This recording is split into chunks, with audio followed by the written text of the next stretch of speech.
사도 바울은 그 당시에 최대 도시인 로마 제국의 로마에 가서 복음을 전하기를 간절히 소망했습니다. 하나님이 언젠가는 그쪽으로 보내주시리라 하는 굳게 믿음을 가지고 기도 중에 있는 도중에 로마에 가기 전에 먼저 로마 성도들에게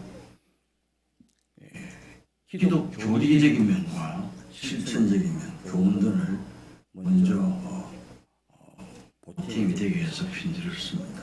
이 경우는 우리 읽은 본문의 로마서 내용입니다. 이 로마서는 1차, 2차, 3차 사도 바울의 전도 여행 중에 마지막 3차 이제 끝머리쯤 기록한 걸로 우리가 추정하는데, 당시 로마에 살고 있는 로마 성도들에게 많은 영향과 도움을 준 내용입니다. 로마서는 한마디로 이야기하면 믿음으로 어렵다함을 받고 믿음으로 구원을 받았다는 내용밖에 없습니다. 한마디로 말하자면 복음의 능력입니다. 우리가 영원히 죽을 수밖에 없는 우리들 예수 그리스도의 은혜로 하나님의 그 은혜가 우리를 믿음으로 구원받게 하고 또 우리를 믿음으로 어렵게 했다. 이것이 우리 하나님의 은혜다 라는 내용이 로마서의 내용입니다. 그래서 어떤 성사학자는 이 성경이 다 붙다고 쳐지더라도 로마서만 하나 남으면 우리 구원의 진리를 확실히 알 수 있다, 이렇게 강조하기도 했어요. 그런데 우리가 이렇게 믿음으로 어려움을 받고 구원을 받았는데 누군가가 전해주는 사람이 있어야 듣고 또 구원을 받아야 될 거 아닙니까? 그래서 사도 바울이 이 사실을 너무나 중요히 여겨서 로마서 10장 13절과 14절에 다시 이렇게 이야기합니다. 자막이 뜰지 모르겠습니다. 떨면 같이 한번 읽을게요.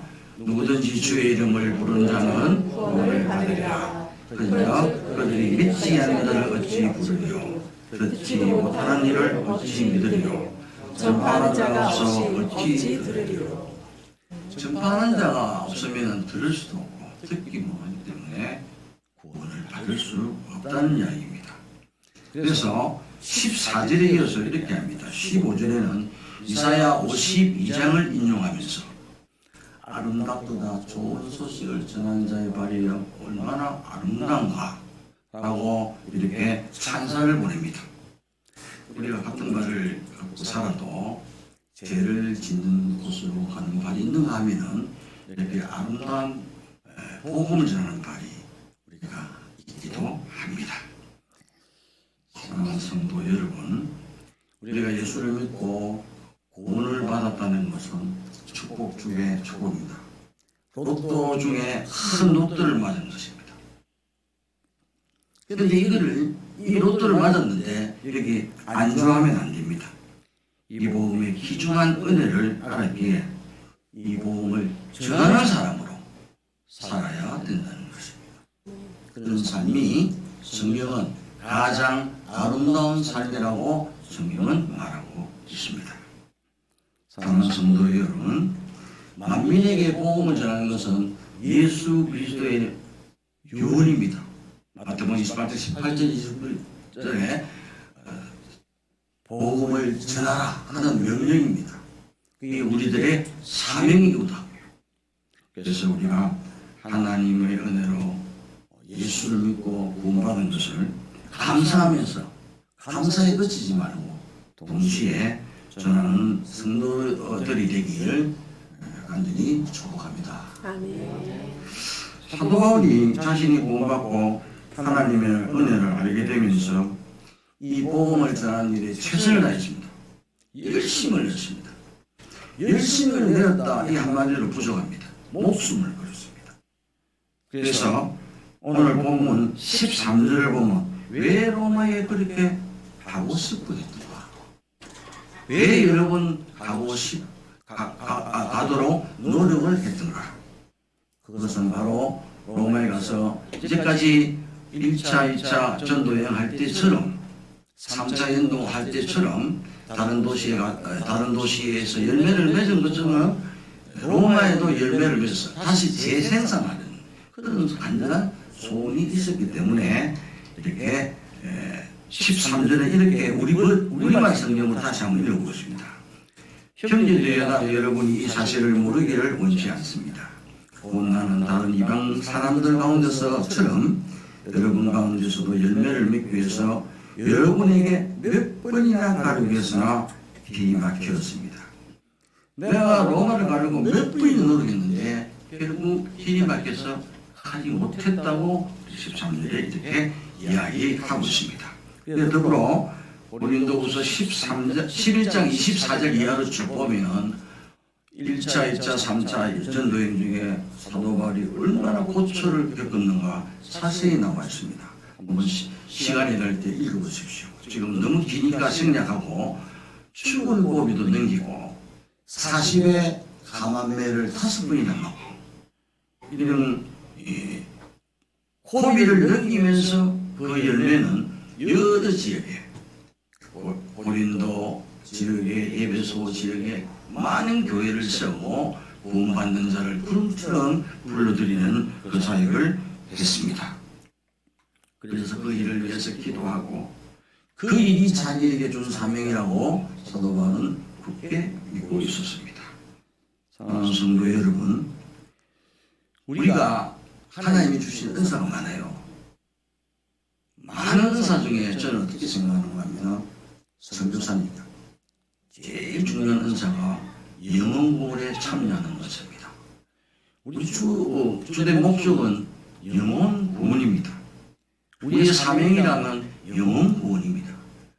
그리고 궁극적인 목적은 사람을 구원하는 것입니다. 교회론은 우리가 신학적으로 배우고 있는데 교회론적으로 우리가 기초 교회론을 보면은 신앙 공동체입니다. 우리가 여기 이제 사랑의 교회 이렇게 모여서 같이 신앙을 가진 공동체입니다. 하나님을 예배하는 공동체. 그런데 교회를 오래 다녀도 수십 년 다니도 신앙이 없는 교인들이 있습니다. 그분은 신앙 공동체의 일원이라 할 수 없습니다. 그 다음에 교회의 존재 방식적으로 보면은 교회는 교제 공동체입니다. 예배하고 말씀으로 교제하고 또 기도로 교제하고 삶을 나누면서 교제하고 이렇게 해서 교회를 세워나갑니다. 선한이교회도 이렇게 해서 이제까지 교회를 세워나갔다고 생각합니다. 초대교회 성도들은 매일 떡을 떼면서 말씀으로 교제했다고 사도행전에 기록하고 있습니다. 이제 신앙 공동체로 모이고 교제 공동체로 모였어. 그 다음에 뭘 하느냐가 제일 중요합니다. 제가 오늘 말씀드리고 난 이 포인트입니다. 신앙 공동체로 모였다. 교제 공동체로 모였다. 그 다음에 뭘 할 겁니다. 교회의 목적, 교회의 존재의 목적론으로 말씀하면 여러분의 모임은 선교 공동체입니다. 성도들이 모여서 맛있는 점심을 가지고 밥을 먹고 교제하고 우리 교회는 정말로 맛있는 밥인데 잘 살았다 서로 도우고 그래서 끝나면 안 된다는 겁니다. 신앙 공동체, 교제 공동체, 그 다음에 선교 공동체. 그 교회는 다시 재생산할 수 있는 신앙인들을 빌렸다. 또 세계 선교에 목숨을 걸었다. 그런 교회라는 이름을 들었을 때에 건강한 교회고 정상적인 교회라는 것입니다. 제가 예를 하나 들겠습니다. 여러 교회를 다니면서 말씀도 전하고 또 성도들을 만났는데 어떤 창원에 있는 어느 교회입니다. 제가 마태복음 28장 19절 20절 말씀을 가지고 우리가 이제 예수님의 교훈이들 모든 민족 제를 삼아 가수 제를 삼아 아버지 아들 성령의 이름을 들고 가르쳐 지키게 하라. 그리고 제가 떠나라 했어요. 이렇게 앉았지 말고 예수님이 유언이니까 어디를 떠나서 선교사면을 강당하려 했는데 예배를 마치고 내려오니까 성도들은 은혜 받은 표정이에요. 아, 우리가 이제 선교를 해야 되겠다. 그랬는데 담임 목사님하고 장로님의 얼굴이 억수로 어두운 거예요. 왜 그러냐 나중에 알고 보니까 지금 우리 교회 지역교회도 어려운데 떠나면 우리가 교회가 형성이 어떻게 되냐. 그런 교회가 한 교회가 있는가 하면은 평촌에 가면은 우리 교단입니다. 백색 교단인데 평촌 세종학교에는 들어가면은 본당 옆에 큰 선교관이 있어요. 전임 간사가 2명 있습니다. 제가 이제 잠시 한국에 들어오면은 머물 데 없어서 거기 신청하면은 이렇게 교회 마당을 이렇게 저런 걸 끌고 가면은 성도들이 어느새 날라와요. 아, 이거 선교사님이시요. 아, 예, 선교관 들어요. 안내하겠습니다. 그 교회는 선교에 목숨을 걸었어요. 이 교회는 옆에 붙여놨는데 하나님 말씀을 가르치며 복음을 전파하는 교회. 대개 교회들이 목회자의 담임 목사님의 목회 철학에 따라서 매년이 바뀝니다. 슬로건이. 그 교회는 슬로건이 하나다. 딱 하나입니다. 가서 제자 삼으라. 그거밖에 없어요. 선교의 목숨을 거는 교회. 우리가 교회 본분에 충실할 때 하나님께서 기뻐하시고 우리 교회와 가정에 축복을 내려주셨으면 좋습니다. 아멘. 이제 바울은 복음을 전하면서 마음의 중심에 2가지 생각이 있었어요. 첫째 뭐냐면은 자신이 복음의 빚을 졌다는 거예요. 오늘 14절을 한번 읽겠습니다. 나는 헬라인이나 야만인이나 지 있는 자나 어리석은 자에게 다 내가 빚진 자라. 로마 시민은 로마 시민이 아니다. 유대인이 유대인이 아니다. 나는 복음의 빚진 자다. 그렇기 때문에 모든 세상 사람들에게 나는 빚을 졌다. 이런 생각을 하고 사도 바울은 이렇게 복음에 헌신을 했습니다. 근데 이 빚을 졌다는 의문을 보면은 무슨 말인가 하면 빚을 졌는데 갚으려는 의무감에서 사는 사람입니다. 그러니까 빚 졌는데 내 몰라라 이런 나쁜 사람이 아니고 죽을 때까지 부담을 가지고 사는 게 이 의문의 복음에 빚진 자라는 뜻이에요. 그래서 사도 바울은 사실은 내가 복음에 빚있다. 모든 사람의 빚이 있다. 실제 사도 바울은 복음에 모든 사람이 빚진 적이 없습니다. 저한테도 빚진 적이 없고 여러분한테도 빚진 적이 없습니다. 죽을 수밖에 없는 나를 사도 바울이 생각해요. 하나님 은혜로 이렇게 구원해 준 게 빚이다. 이 빚을 누구한테라도 갚아야 되는데 그 갚는 방법이 다른 사람한테 이 구원의 복음을 전한다는 거예요. 그래서 십자가를 통한 그 구원, 그 은혜가 빚이기에 자신은 그 빚을 갚아야 된다는 거예요. 존 스토트라는 우리 목사님의 이 빚을 2가지 개념으로 설명하고 있습니다. 하나는 우리가 옆에 사람한테 또 지인에게 돈을 빌리는 그게 빚이죠. 또 하나는 옆에 사람이 나한테 저 제3자에게 뭔가 전해주라고 맡긴 것도 전해주기까지 그것도 빚이라는 개념이래요. 그런데 사도 바울은 2가지가 다 해당된다고 자신은 생각하세요. 하나님이 나한테 구원을 주신 것도 빚이고 예수님께서 복음을 전하라고 맡긴 것도 빚이라고 생각했습니다. 성도 여러분은 어떻게 생각합니까? 한번 생각을 해본 적이 있습니까? 나는 빚을 졌다. 누구한테 빚을 졌는가? 영원히 멸망할 수밖에 없는 죄인들을 하나님께서 어렵게 해주셨기 때문에 이게 원초적인 은혜, 이게 빚이란 겁니다. 평생을 하나님의 은혜로 빚진 살았던 사도 바울은 이방 선교의 선구자였습니다. 우리 한국도 130년 전에 조선 땅에 빚진 자의 마음으로 우리에게 복음을 전해준 선교사들이 있었어요. 앞에 절로 언더우드 알렌 같은 분이 우리에게 복음을 전해주기 때문에 이렇게 예배를 드리게 됐습니다.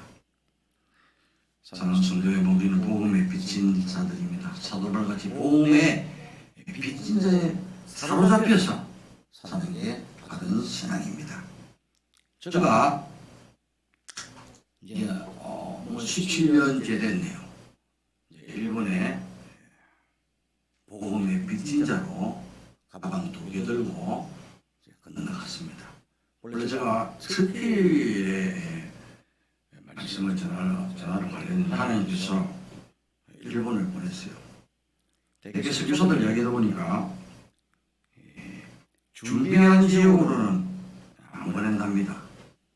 나는 이제 터키 말도 배우고 제 아내하고 6개월 동안 터키 문화도 배웠는데 하나님이 갑자기 일본 가래서 일본에 갔어요. 알지 못하는 어떤 장로님하고 권사님 오셔서 우리 목사가 없는데 오셔서 예배 좀 드리면 안 되겠습니까? 기도원 가서 기도하고 제가 하나님 음성 듣고 가겠습니다. 해서 음성을 듣고 일본으로 건너갔습니다. 제가 3박 4일 동안 한국 세계 선교 대회를 마치고 어제 이제 막 일로 왔습니다. 왔는데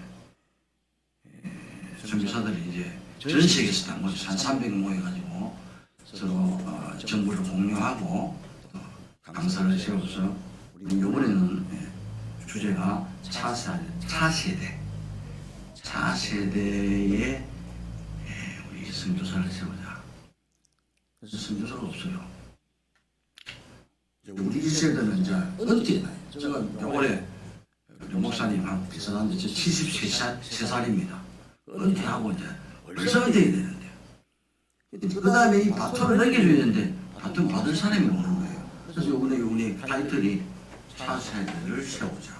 그런데 이제 생기지도 모르는 그렇지만 우리 한국 교회에서도 이게 공급과 수요가 안 맞답니다. 목사를 배출해야 되는데 선교를 떠나서 그 다음에 선교 일단 목사를 배출하는데 지원을 안 하니까 전도사님을 이제 모셔오기도 힘든데요. 금도사래요. 전도사가 금도사. 그만큼 이제 힘든 이렇게 신앙이 힘드니까 안 하는 거예요. 아니 소명을 주서 물론 하겠지만 또 자기 결단 의지가 있어야 되는데 선교사도 마찬가지예요. 그래서 이제 어떻게 다음 세대를 어떻게 이끌어 나가려 하는데 저도 많이 배웠어요.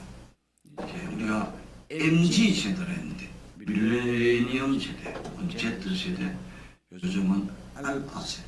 알파 세대 들어본 적 있습니까? 한 번도 안 듣는 표정이에요. 알파 세대.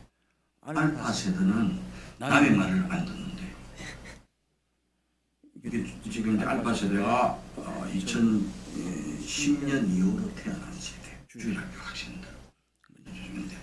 남의 말을 안 듣고 목사님이 은혜 구원의 이야기를 해도 듣지 않는데요. 생리 자체가 그래요. 그럼 어떻게 할 거냐? 목사님이 모범을 보여주시고 이야기를 들어줘야 된대요. 양해하면 안 된대요. 꼰대한테. 자, 이런 세대를 어떻게 이끌고 나가냐? 그래서 어느 당진교회 목사님이 이런 차세대 사역을 벌써부터 해가지고 그날 한 200명 주일학교 학생들을 데리고 와서 찬양을 하는데 찬양이 틀려요. 우리가 놀랐어요. 이 세대가 바뀌었구나. 이제 바뀐 세대의 패러다임에 맞춰서 목회도 해야 되고 선교를 해야 되겠구나. 찬양을 하는데요. 동해물가를 다 불러요. 전체 200명이 동해물 감동적이었어요. 그 다음에 우리가 하는 우리 찬양 전혀 틀립니다. 랩. 하나님을 찬양하는 찬양이 랩송이에요. 아주 감격이에요. 그래서 그래서 우리가 이거 어떻게 하냐 다음 세대를 키워야 되는데 모르잖아요. 아마 강민지 목사님 모를 거예요. 이런 이제 세대인데 내가 일본에 그래 건너가서 이제 복음을 전하는데 쉽겠습니까? 그래서 요번에 만나서 서로 이제 막 이제 공유하고 은혜 나눕니다. 어디서 왔습니까? 예, 저는 아프리카였습니다. 뭐 저는 또 막 방글라데시, 필리핀 전 세계에서 다 묻습니다. 그래서 저는 이제 명찰이 일본 좋은 데서 오셨습니다. 일본이 좋습니까? 예, 우동도 마시고 음식도 마시고 더 고생입니다. 일본은 공부전하기 너무 힘듭니다. 캄보디아에 동기 목사님가 있는데 동기 목사님이 교회를 지금 6개 지었어요. 개대책을 했습니다. 거기는 이제 우리보다 조금 연하가니까 문방구나 빵을 주면은 이제 어린애 동산에 올 때 부모들이 따라오다고 해요. 그러면 플라스틱 의자 몇 개 놓고 이 교회한테 또 몇 명이 모이고 또 짓고 현지인 시하고 또 이동하고. 일본은 제가 줄 게 없어요. 마치 우리가 필리핀에서 오신 분이나 중국에 오신 분 비하하는 건 아닌데 그런 사람으로 봅니다. 우리를. 그러니까 제가 강남에 어느 여기 무엇이 나가지고 피부가 있어요. 장로님이세요. 이제 선교사는 어디 가면 다 무료입니다. 하나님 준 특권이에요. 모든 게 무료입니다. 했는데 다 마치고 나서 선교사님 일본에 우리 어른 선교로 가려는데 언제 한번 다리를 놔주십시오. 몰라도 너무 모르는 거예요. 어른은 전 세계 일본이 최고입니다. 그 어른 소개를 어떻게 갑니까? 그래서 이제 줄 게 없어요. 어른 선교도 줄 게 없고 동남아 어른 선교 막 좋아하죠. 치과도 엄청 피부가 다 좋은데 일본은 줄 게 없기 때문에 상당히 고생하는 도중에 저는 지난번에 한번 말씀드린 것 같은데 연사마 덕분에 배용준 덕분에 제가 이제 사람을 많이 모았어요. 지금은 이제 BTS 붐이 있죠. 그건 신입니다. 배용준은 그때 당시에 제가 왔을 때 그냥 신이었어요. 도쿄에 모여가지고 정말 모르는 사람이 어디서 왔느냐 그냥 친구가 되는 거예요. 나는 홋카이도에서 왔다. 도쿄 모이는데 나는 막 오사카에서 왔다. 그냥 친구 되고 막 이러고 하고.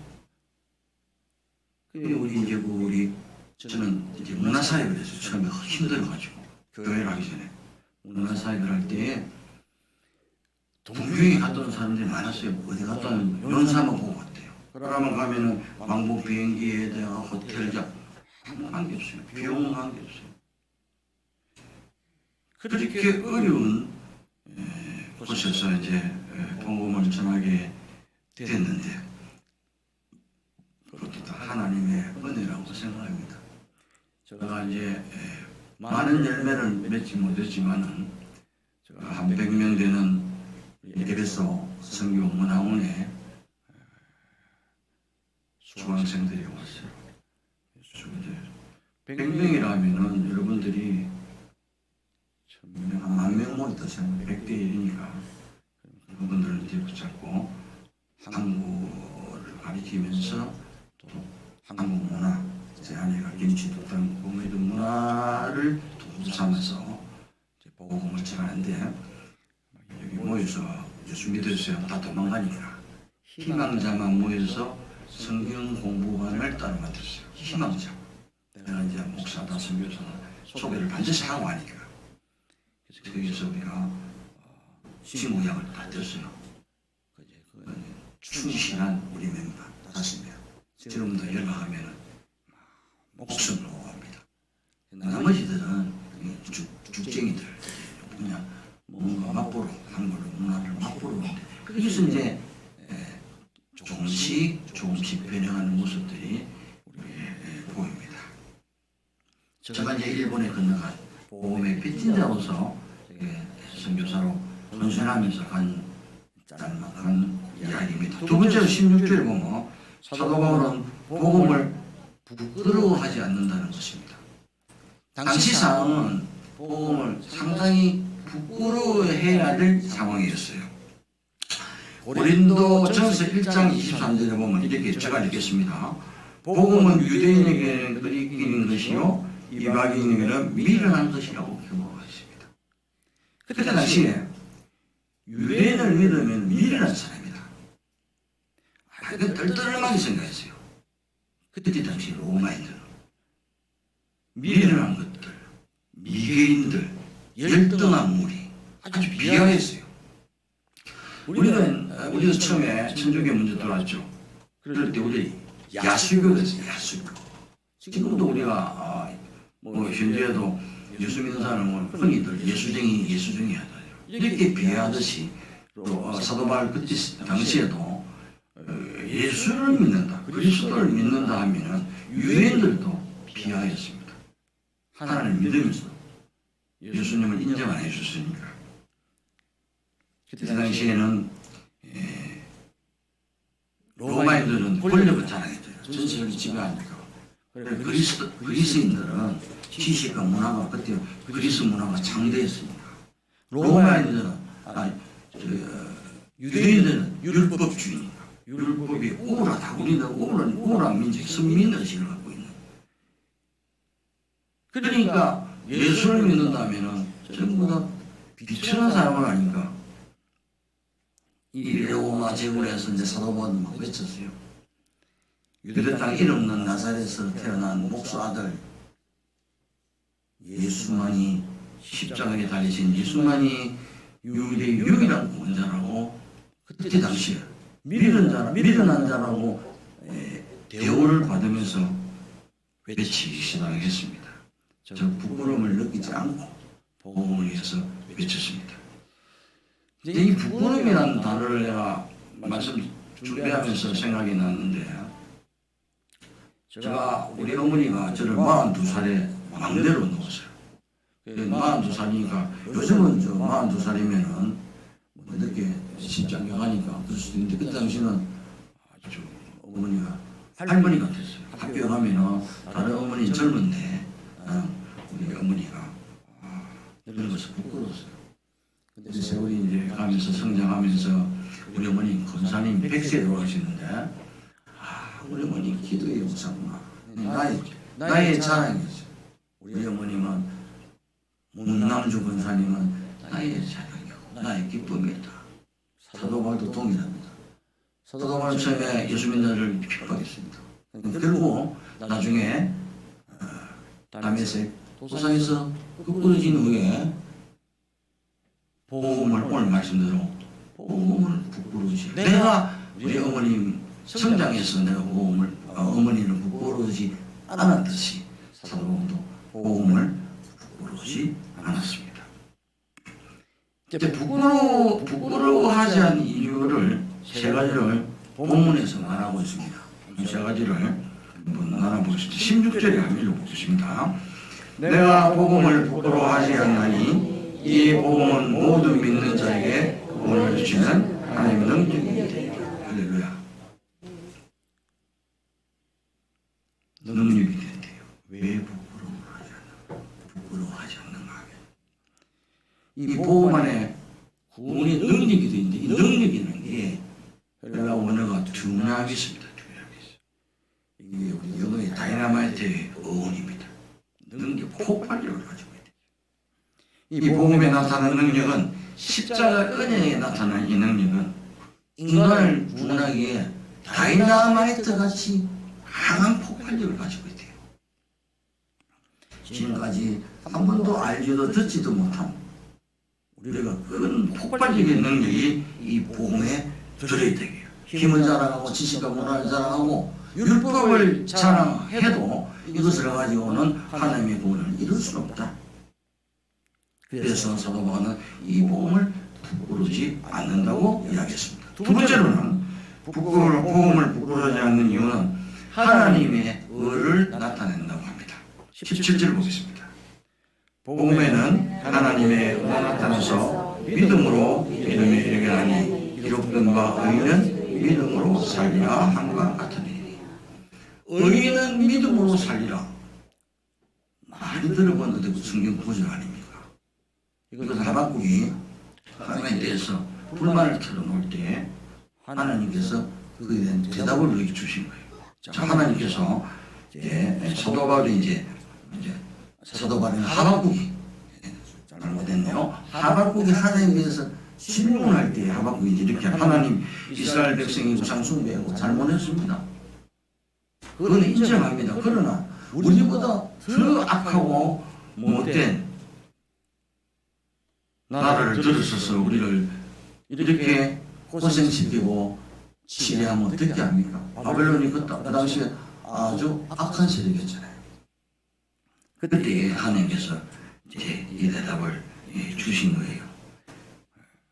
우리가 하박국 3장 너무 잘 아시죠? 제가 읽겠습니다. 비록 무화과나무가 무성하지 못하면 포도나무에 소출이 없으며 감나무에 소출이 없어도 밭에 먹을 것이 없으며 우리 양이 없으며 외양간에 소 없더라도 나는 여호와로 인하여 기뻐하리라.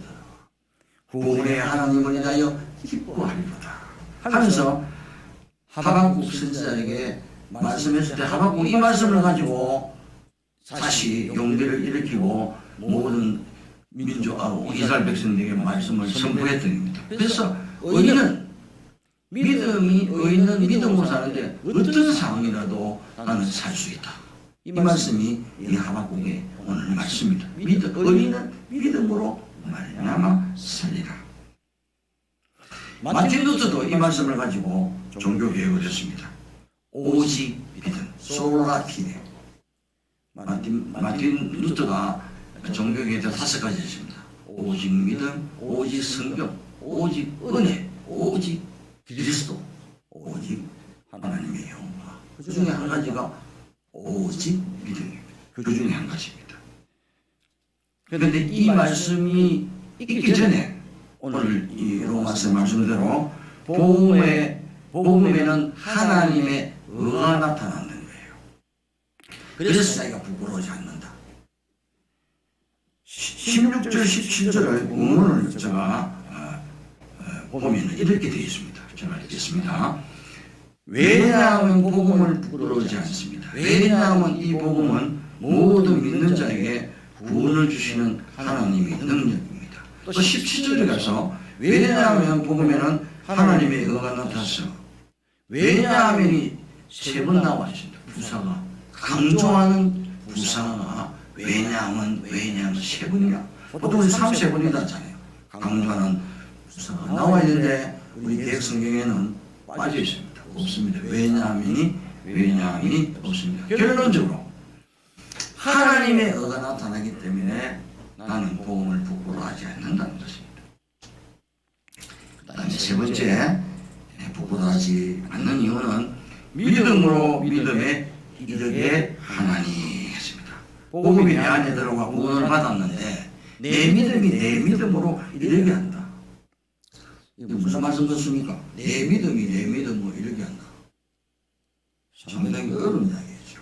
이 복음이 진짜 이게 복음이 살아있길래 이 믿음이 이 믿음으로 변한다는데 이 뜻은 이 의미에 대해서 우리 선배 신학자들이 많은 의견을 했습니다. 마틴 루터는 낮은 믿음에서 높은 믿음으로 올라간다. 그러니까 처음에는 우리 믿음이 수준이 이렇게 됐어요. 이 3번째입니다. 3번째, 믿음에서 믿음으로 이르게 하나님 어떻습니까? 여러 신학자들이 이야기하는데 낮은 믿음에서 높은 믿음으로 나아가게 이끌어간다는 것이 복음이다. 이 말입니다. 3번째예요. 켈빈은 또 이렇게 이야기했어요. 무료로 가는 이 믿음이 나중에는 그 하나님의 의를 내 손으로 잡는 믿음이다. 나의 의지로 잡는 믿음이다. 라고 이야기했고 어거스틴, 우리 고백하는 어거스틴은 어떻게 공부하는가? 고백하는 믿음에서 순종하고 복종하는 믿음으로 간다. 결국은 뭐냐면은 예수를 믿고 구원받은 자는 그 복이 살아있기 때문에 변화되어 간다는 이야기입니다. 우리 감리교 창시자 요한 대설에는 그렇게 구원을 이야기했어요. 구원은 순간적인 것과 점진적인 것의 복합체다. 그러니까 예수를 믿는 순간 근데 구원을 받는데 순간적인 것을 이치해서 마치 계단에 올라가듯이 이렇게 올라가는 거예요. 어떨 때는 올라가다가 바꿔할 수도 있고 그렇죠?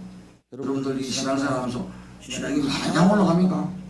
근데 또 실망해서 또 낙심할 때는 더 내려가다가 어떨 때는 또 봄에 와서 막 내려갈 때는 막 확 올라가기도 하고 오늘 지금 세 번째 이유를 내가 설명하고 있습니다.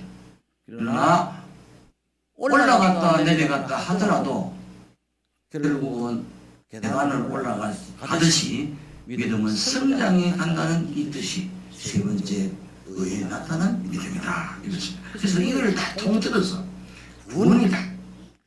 구원은 점진적으로 올라간다. 영어로 많이 들어봤죠. 글로리피케이션, 성화되는 과정이다. 날마다 성장해 간다. 이 믿음은 천국까지 성령님께서 이끌어 가신대요. 우리 교리적으로 이야기하고 그 다음에 천국 가서 완성되는 것이 영화다. 우리가 성경을 교리적으로 일단 묶어놓을 수는 없지만 우리가 신앙 생활을 체계적으로 하기 위해서는 분명한 교리 위에 써야 됩니다. 평소에 한 목사님 교리를 많이 이렇게 여러분들 교육해서 좀 있습니다만 오늘 정리하는 의미에서 우리가 예수를 믿는 순간 하나님 우리를 무조건 의롭다 하세요.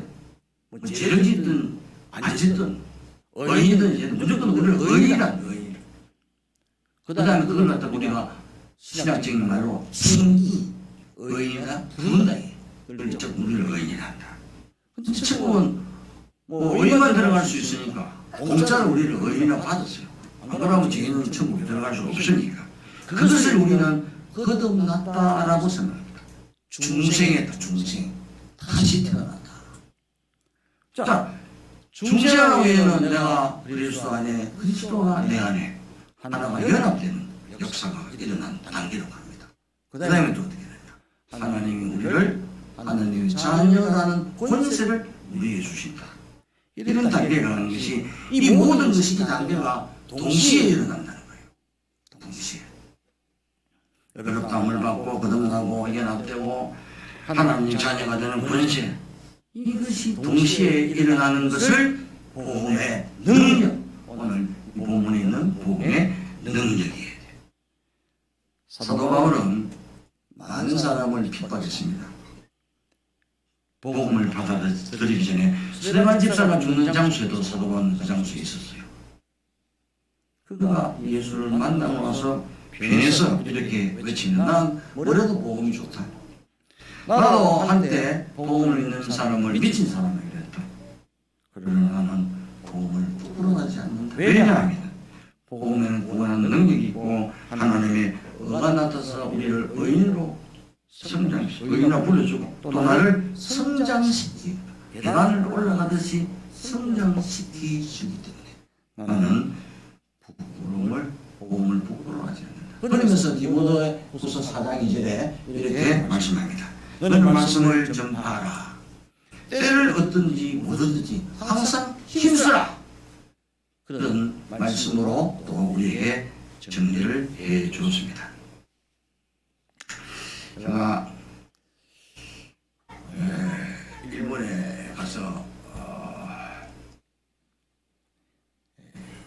우리 아들이 저보다 3년 먼저 일본 선교사로 갔어요. 신앙을 하다가 갔는데 아들 둘이 이제 큰 아들은 서울 살고 둘째 아들은 일본에 살고 있습니다. 근데 오사카에 선교사를 타서인데 저는 후쿠오카에서 이제 선교사 3년 뒤에 갔는데 제가 막 후쿠오카에 막 너무 살기 팽창이 힘든 거예요. 그래서 아들을 좀 내려왔나 해서 내려와가지고 이제 같이 사는데 같이 사는 게 아니고 지금은 여기 막 고속도로 한 시간 떨어진 곳에서 이제 살게 됐어요. 이제 결혼했으니까 우리 담임 목사님 한 말씀 주셔서 우리 아들 장례할 때 축도도 해주셨어요.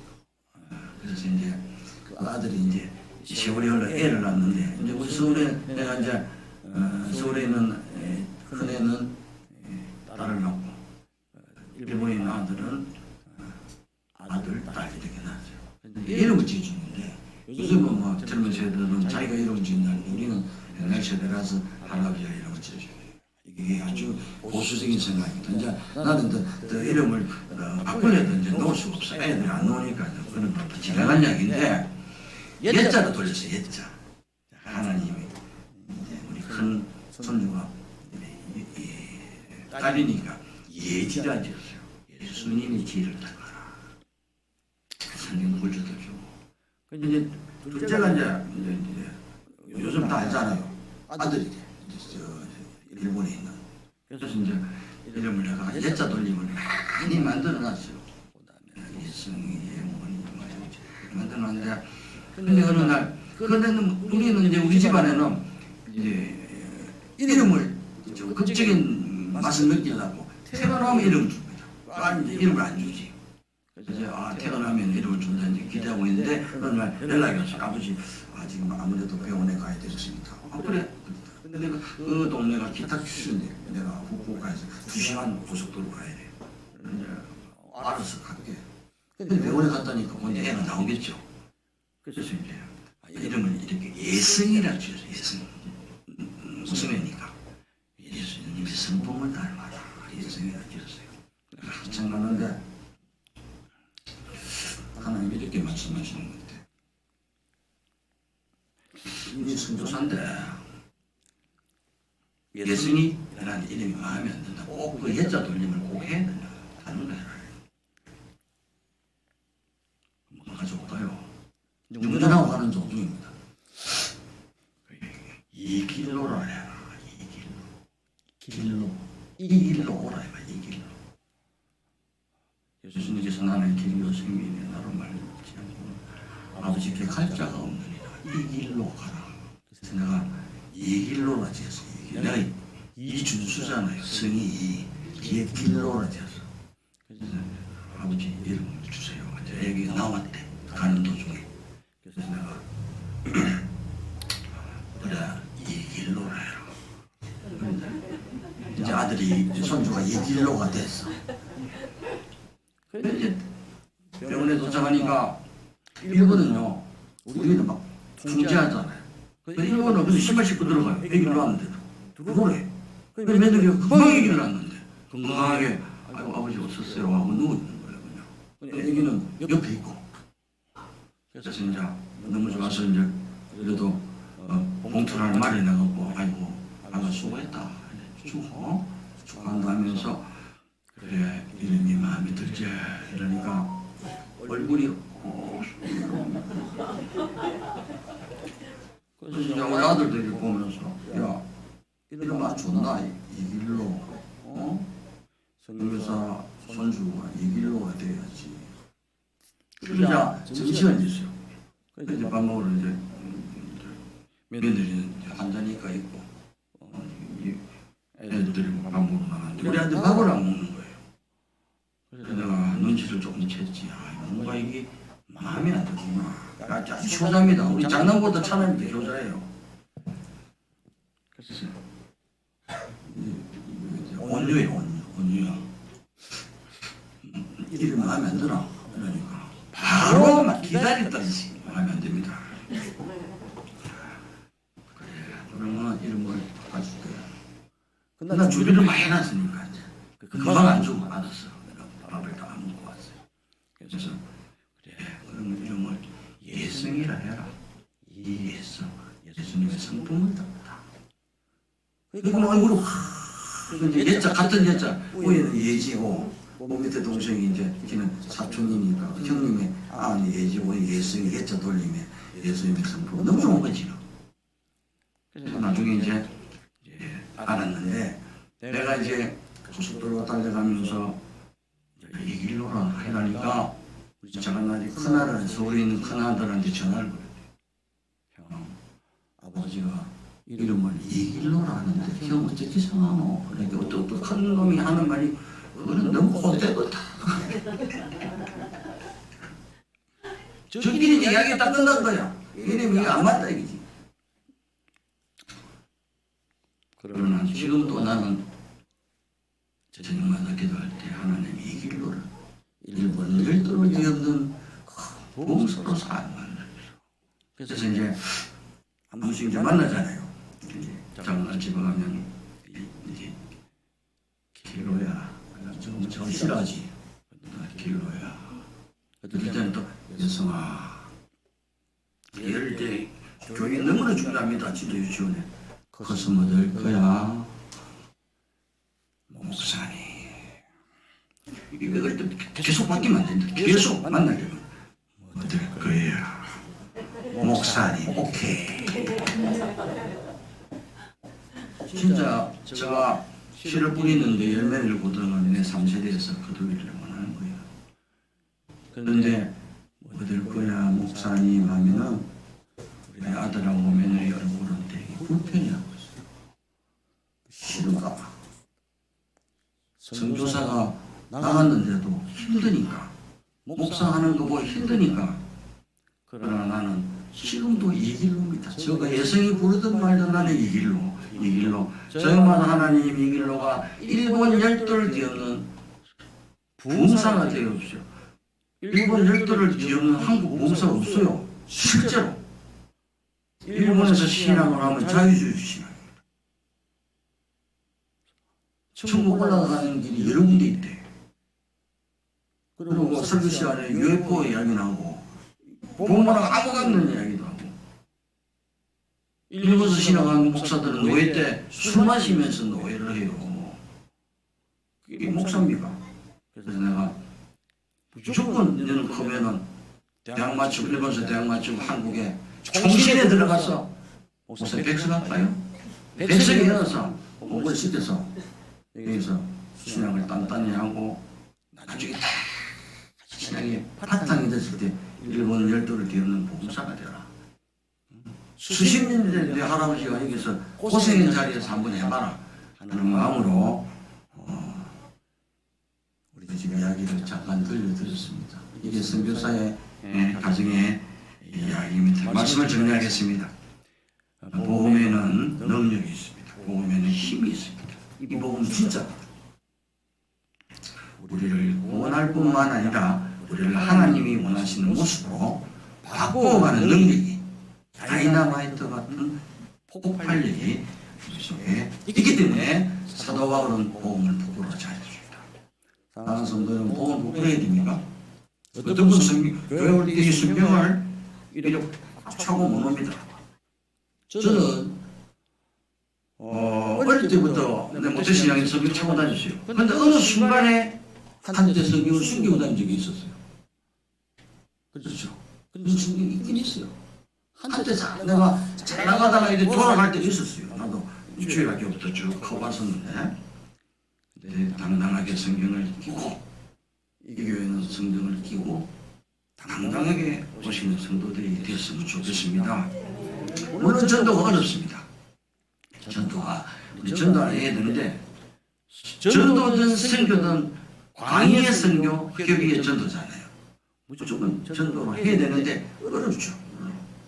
그러나 당당하게 저는 십자가를 신학교 다닐 때 십자가 여기 걸고 다녔어요. 십자가 어딜 가든 버스 타든 뭐든 당당하게 그렇게 다녔는데 복음을 믿는 자에게 구원을 주시는 하나님의 능력입니다. 복음에는 하나님의 의가 나타나서 우리를 구원했습니다. 복음은 우리의 연약한 믿음을 강건한 믿음으로 이끌어가고 있는 거예요. 그러기 우리는 복음의 빚진 자로서 때를 얻든지 못 얻지 복음을 전하며 살아야 합니다. 그럴 때 하나님은 기뻐하시며 우리에게 뭐라 하시겠습니까? 복을 주신다. 하나님이 원하시는 거라니까. 말씀을 맺겠습니다. 주님 오실 때까지 부끄러움 없이 복음의 빚진 자로서 세상의 모든 민족을 품고 복음을 전하는 자와 여러분이 되시기를 축복합니다.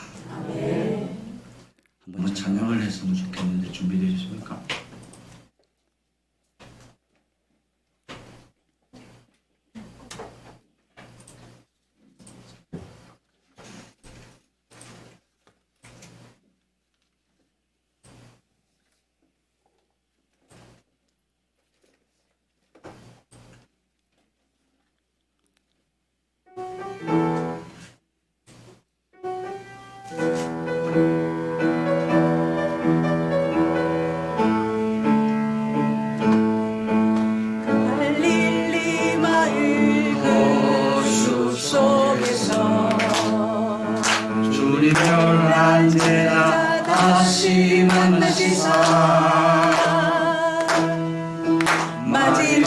그들에게 말씀하시기를 너희들은 가라져 세상으로 가서 제자 삼으라 세상 모든 사람들을 세상 모든 영혼이래 하려나니 가서 제자 삼으라 나의 길을 가르치라 내가 너희와 항상 함께하리라 가서 제자 삼으라 세상 모든 사람들을 세상 모든 영혼에게 하려나니